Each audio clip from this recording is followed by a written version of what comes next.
iman adalah energi atau kekuatan.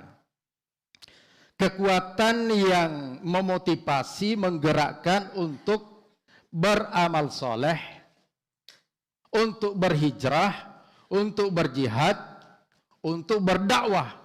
Dan segala bentuk ajaran Islam hanya bisa dijalankan kalau ada energi iman. Itulah sebabnya kalau kita melihat rukun Islam, rukun iman, yang pertama itu adalah al-imanu billah. Kalau kita melihat rukun Islam, yang pertama adalah syahadat. Dan itulah hikmahnya kenapa Al-Alaq 1-5 diturunkan pertama kali oleh Allah Subhanahu wa taala untuk menumbuhkan kesadaran beriman. Karena kalau tidak ada iman, tidak ada energi, tidak ada kekuatan. Oleh Ustaz Abdul Basir rahmatullah alaih dulu punya istilah bahwa banyak umat Islam yang syahadatnya impoten. Artinya apa? Tidak punya energi. Ya. Kenapa? Karena tidak ditarbiyah, tidak didakwahi sebagaimana manhaj Nabawi, manhaj Rasulullah sallallahu alaihi wasallam. Maka ketika Rasulullah sallallahu alaihi wasallam pertama kali diutus oleh Allah Subhanahu wa taala selama 13 tahun kurang lebih di Mekah, itu beliau fokus penanaman iman. Iman yang meliputi apa? Keyakinan yang lahir dari al-alaq, iman yang melahirkan akhlak dalam surah Al-Qalam juga membentuk fikrah, iman yang memotivasi untuk melakukan ibadah ritual hablum minallah melalui surah Muzammil. Nah, sehingga dengan demikian maka tarbiyah Rasulullah sallallahu alaihi wasallam melahirkan pribadi-pribadi yang memiliki energi iman untuk mengemban risalah dakwah. Adik-adik pernah dengar nama sahabat yang bernama Mus'ab bin Umair? Pernah. Mus'ab bin Umair adalah seorang remaja yang ditakdirkan lahir dari keluarga crazy rich, kaya raya. Ya. Sampai Rasulullah SAW itu dalam sebuah riwayat Al-Hakim menyebutkan, aku nggak pernah melihat penduduk Madinah yang lebih tampan, yang lebih rapi, yang lebih bagus pakaiannya, yang lebih harum, dan yang berikan kenikmatan dan fasilitas, melainkan Mus'ab bin Umair radhiyallahu anhu. Remaja gitu, dimanja sekali oleh ibunya. Bahkan disebutkan dalam kisah, saking dimanjanya, sebelum dia tidur disiapkan hidangan yang paling enak di sekelilingnya. Pada saat tidur diganti lagi. Ketika bangun itu sudah siap semua sajiannya itu. Luar biasa Mus'ab bin Umair ini. Ya. Dan kalau dia jalan di sekeliling kota Mekah itu menjadi fokus perhatian, ya, baik yang cowok-cowok apalagi yang cewek-cewek. Kenapa? Parfumnya aja itu, ya, itu bukan saja dari Paris. Seandainya ada kelas parfum di atasnya Paris, ya kira-kira seperti itulah. Ya. Jadi semua orang terpesona dengan Mus'ab bin Umair. Nah, ketika beliau kemudian mendengarkan tentang dakwah Rasulullah SAW, maka secara sembunyi-sembunyi mencari informasi, dan akhirnya sampailah ke rumah Al-Arqam, lalu kemudian menyatakan diri masuk Islam, dan dia masih menyembunyikan, tetapi akhirnya juga terbuka, dan akhirnya ibunya, saudaranya mengetahui kalau Mus'ab bin Umair sudah memeluk Islam. Maka saking marahnya ibunya, dia benar-benar bersumpah untuk tidak lagi memberikan fasilitas layanan kepada Mus'ab bin Umair sebelum dia kembali memeluk agama nenek moyang mereka, jahiliyah. Tapi dengan keteguhannya Mus'ab bin Umair tidak bergeming. Ibunya mengancam, kalau kau tidak meninggalkan ajaran itu, maka ibu tidak akan makan, ibu tidak akan minum. Beliau katakan, seandainya ibu punya 100 nyawa, lalu kemudian ibu meninggal, lalu kemudian hidup lagi, sampai 100 kali aku tidak akan meninggalkan ajaran yang dibawa oleh Muhammad sallallahu alaihi wasallam. Luar biasa. Nah, Mus'ab bin Umair inilah dai pertama yang diutus oleh Rasulullah SAW menjadi duta ke mana? Adik-adik, Mus'ab ditugaskan dakwah ke mana? Ke Malaysia? Ke Yathrib, Madinah. Melakukan dakwah fardiyah, mendatangi suku-suku, ya. Dan salah satu suku yang didatangi itu, dakwah menjalankan dakwah fardiyah itu mengancam, wahai Mus'ab, ajaran apa yang kamu sampaikan? Sambil menghunus pedangnya. Kalau tidak salah kepala sukunya itu bernama Usaid, ya, bin Hudair. Katakan apa yang kamu sampaikan, wahai Mus'ab.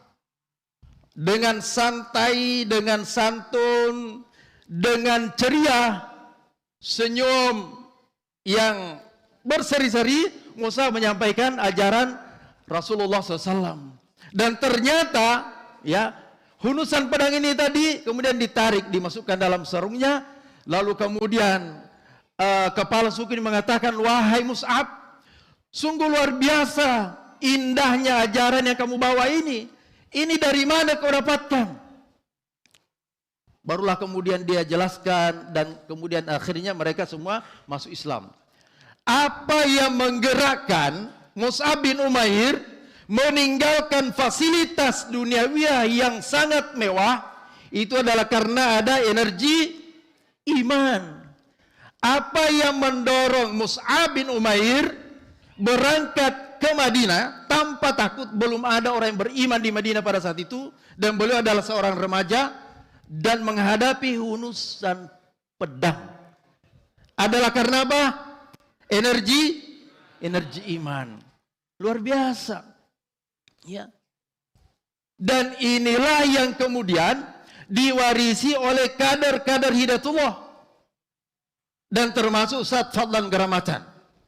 Saya kira beliau juga sudah mengenal Ustaz Abdullah Said sejak dulu, ya, karena Hidayatullah sejak awal hadir di Papua, ya, dan alhamdulillah beliau lebih mengakar. Kenapa? Karena memang dari kaum, karena memang baiknya seperti itu.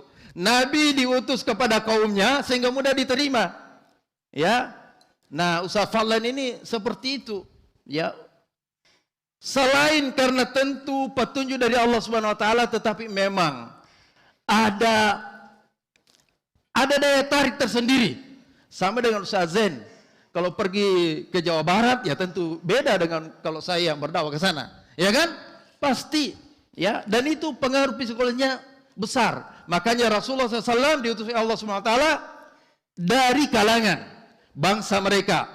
Akan tetapi karena ajaran Islam ini bersifat universal, maka dia bisa diterima oleh semua umat manusia di muka bumi. Kenapa? Karena dia sejalan dengan fitrah. Fitratullahi allati fatarna 'alaiha la tabdila li khalqillah. Jadi kenapa dakwah ini dibutuhkan? Pertama karena sejalan dengan fitrah. Islam ini adalah fitrah. Maka kalau manusia tidak mendapatkan dakwah, maka dia akan jauh dari fitrahnya, bahkan meninggalkan fitrahnya. Yang kedua, karena manusia ini punya akal dan nafsu. Akal ini berpotensi untuk menimbulkan syahwat, menimbulkan syubhat, ya. Sedangkan nafsu manusia berpotensi untuk melahirkan syahwat. Dan hanya ada dua penyebab kesesatan manusia di muka bumi ini, yaitu adalah karena syubhat dan syahwat. Syubhat itu berkaitan dengan keyakinan yang lain dari pemikiran yang salah. Ustaz Zain tadi menerangkan bahwa ada orang mencari Tuhan, tapi karena tidak dipandu oleh dakwah, pada akhirnya dia berpikir, berinisiatif. Bagaimana caranya ya? Ya, Bapak Pemimpin Umum di Ciawi tempo hari menggambarkan ada yang karena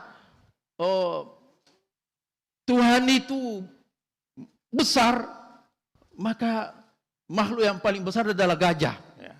Macam-macam lah. Jadi itu karena syubhat. Ada syahwat. Fitrah manusia itu hubbus syahwati minan nisa. Maka Islam datang supaya hubbus syahwatnya itu disalurkan. Nikah. Nikah sesuai dengan kemampuan. Kemampuannya Ustaz Fadlan dengan kita tentu beda. Apalagi Ustaz Zain. Gitu kan? Jadi disalurkan karena itu fitrah. Hubbus syahwat minan nisa wal banin. Fitrah manusia itu suka punya anak, pengikut, maka juga disalurkan. Ya, sudah disampaikan Ustaz yang tadi. Wal qanatiril muqantara min adz-dzahabi wal fiddati wal khailil musawwamati wal an'am. Juga manusia itu fitrahnya senang harta benda, maka disalurkan. Tetapi Allah ingatkan bahwa itu hanyalah perhiasan dunia yang tidak ada manfaatnya, bahkan justru akan mencelakakan kalau tidak dipandu dengan iman. Maka iman adalah konsekuensi dakwah. Tadi Pak Kabit menyitir surah Al-Asr bahwa dakwah itu adalah merupakan konsekuensi daripada iman. Dan dakwah itu berorientasi untuk mengajak manusia kepada iman. Nah, jadi memang iman ini yang menjadi inti semuanya. Ya, mengajak orang beriman dengan dakwah. Dakwah hanya bisa dilakukan kalau ada energi iman. Ya. Dan itulah yang dirasakan oleh sahabat Nabi SAW. Dan tentu yang pertama kali merasakan itu adalah Rasulullah SAW yang diutus oleh Allah Subhanahu Wa Taala untuk menyelamatkan manusia. Diabadikan oleh Allah Subhanahu Wa Taala. Laqad ja'akum rasulun min anfusikum azizun 'alaihi ma 'anittum harisun 'alaikum bil mu'minina raufur rahim. Jadi Rasulullah SAW itu diutus Allah Subhanahu Wa Taala azizun 'alaihi ma 'anittum, merasakan penderitaan yang dialami oleh umatnya. Ya. Harisun 'alaikum, punya keinginan, punya ambisi, punya tekad yang bulat untuk menyelamatkan mereka. Jadi artinya apa, Pak Iwan? Memang dakwah ini perlu ambisi, al-hirs, ya. Karena kalau tidak ada ambisi, ambisi dalam arti positif ya, tekad yang kuat, bukan ambisius, ambisi. Ingin menyelamatkan orang, ambisi gitu. Nah, saya kira Ustaz Fadlan, kenapa melakukan dakwah yang begitu dahsyat, ya? Itu karena ada ambisi, al-hirs, harisun 'alaih.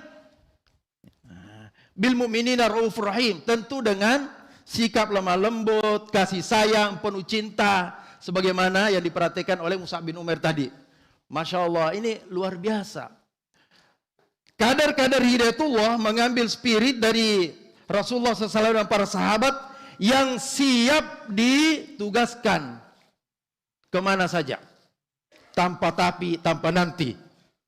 Ya, Sarya, Masya Allah. Ini untuk semua, untuk da'i, tanpa tapi, tanpa nanti. Itu slogannya da'i Syekh. Tanpa tapi, tanpa nanti, di mana saja. Kalau bukan karena itu, siapa yang mau ditugaskan untuk dakwah? Luar biasa.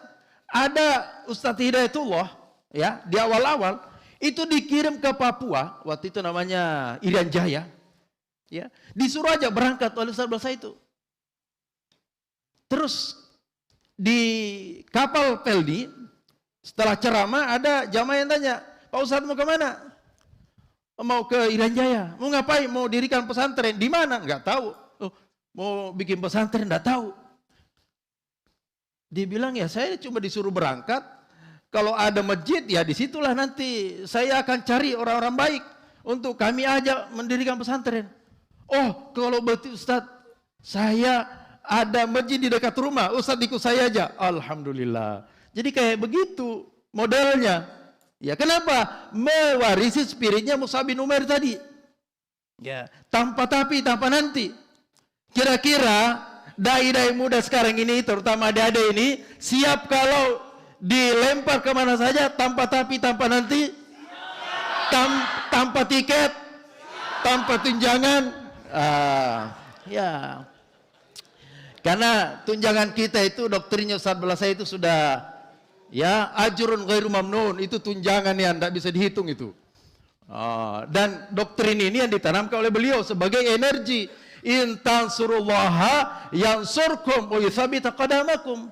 Bahwa kalau kalian menolong agama Allah, pasti Allah menolong kalian.